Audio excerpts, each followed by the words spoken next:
আজকের আমি আমার মাকে মোমো বানিয়ে খাওয়াবো। দেখি আমার মা মোমো খেয়ে কী বলে। মা গ্রামের মানুষ তো, তাই খাইনি কখনো। দেখি ফার্স্ট টাইম তাকে খাওয়াবো। মাকে অনেক ভালোবাসি, কারণ হলো মা আমার জীবনে সবচেয়ে ইম্পর্টেন্ট একটা মানুষ, যে নিঃস্বার্থভাবে আমাকে সব সময়ের জন্য ভালোবেসে গেছেন। প্রথমে আমার আল্লাহ রাসূলের পরে যদি কেউ ভালোবেসে থাকেন সেটা হলো আমার মা।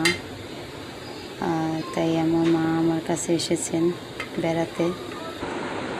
দেখি আমার মাকে আমি খাওয়াবো, আমার মা কি বলে।